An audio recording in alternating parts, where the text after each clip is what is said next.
Hello, hi Tanzania.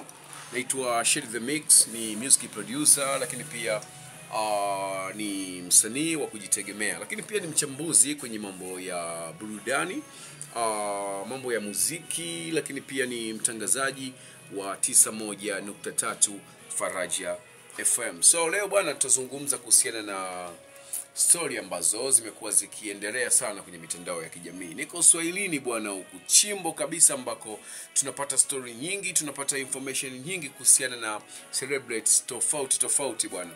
Na leo tutazungumzia tu kwa kifupi kuhusiana na mzee mzima Mac Voice kutokea Next Level Music. So nitakupa sababu ambazo watu wamekuwa wakijiuliza zaidi maswali mengi sana, na wamekuwa wakijiuliza kwa nini Next Level sasa hivi haidili sana na msanii wao ambaye walimsaini. Hapa namzungumzia mshikaji wa kuitwa Mac Voice. So kuna video ambayo nimekupandishia ambayo inamuonyesha Mac Voice akiwepo kwenye moja kati ya show ambazo alikuwa akizifanya, na hizi ni show ambazo watu wamezipa majina ya chaka tu chaka. Sasa leo nitakwambia sababu 5 ambazo zimemfanya Mac Voice pia kuondoka Next Level.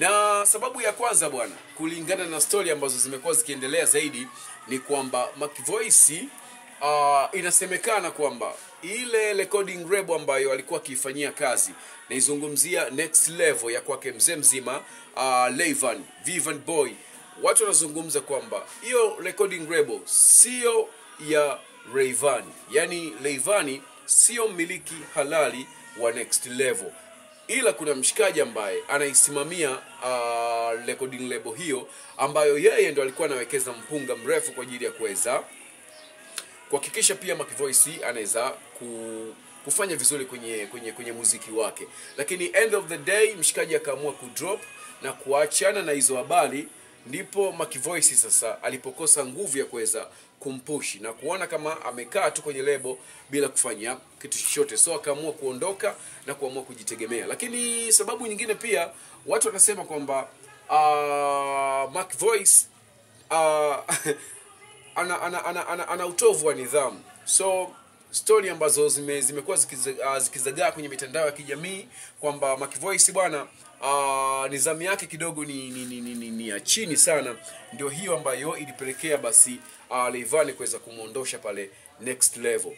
Lakini pia sababu nyingine ya msanii huyo ni kutokuwa na mafanikio makubwa kupitia lebo yake. Unajua tumeona lebo nyingi sana ambazo zimekuwa zina wasanii ambao wanakuwa na majina makubwa lakini mafanikio yao yanakuwa ni madogo sana. So Mac Voice akaamua kudrop kutoka kwenye recording label hiyo na kuamua kujisimamia yeye kama yeye. Hicho ndio sababu ambacho imemfanya yeye kuweza kutoka. Lakini pia sababu nyingine ambayo imekuwa ikisemekana kwa watu ni kuhusiana na mzee mzima Chege Chigunda, kwa sababu Chege ni moja kati ya wasanii ambaye alianza kumsimamia Mac Voice before ajaenda Next Level. So Chege bwana alizungumza mambo mengi sana na akampampu Rayvanny kwamba dogo design fulani kama anazingua bwana, hebu mpige chini alafu tuone kama anaweza kujisimamia yeye mwenyewe. So watu wamekuwa wakizungumza story nyingi kwamba labda Chege kweli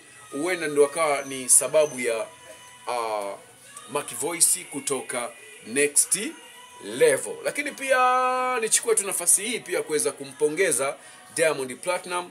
Ni moja kati ya washikaji ambao wanafanya kuwakuza na kuwaibua sana wasanii na kuhakikisha wanakaa kwenye peak nzuri. Tumeshuhudia tangu Wasafi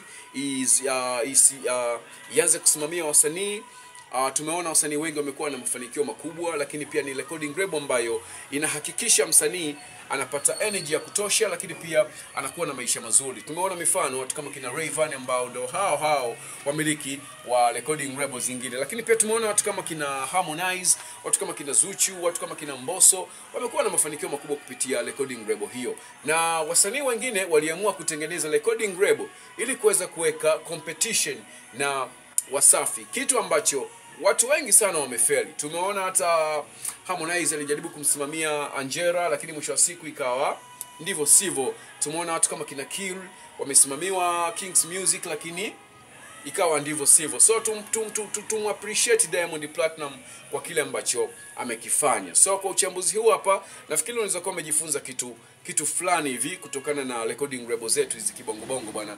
Design fulani kama tunazingua, kama tunaamua kusaidia wasanii, basi tuwasaidie wasanii, tuwasimamie, lakini pia tuhakikishe hata maisha yao pia yanakuwa mazuri. Na ukimwangalia vizuri Mac Voice, hata ile show aliyokuwa akiperform pale bwana huko mikoani, design fulani mshikaji anaonekana kama kuwa na stress sana. Yani hayuko comfortable na show hiyo, lakini pia anaonekana kama ni mtu fulani mwenye mawazo. Yani ana perform lakini akili yake haija concentrate hapo katika show yake. So mimi naitwa Shed the Mix, mtangazaji wa 91.3 Faraja FM kutokea Ngokoro, Shinyanga, Tanzania. Hayo yalikuwa ni ya kwangu kuhusiana na Mac Voice bwana. Tukutane tena next time kwenye Uswazi, na mimi nakuaga tu hivyo.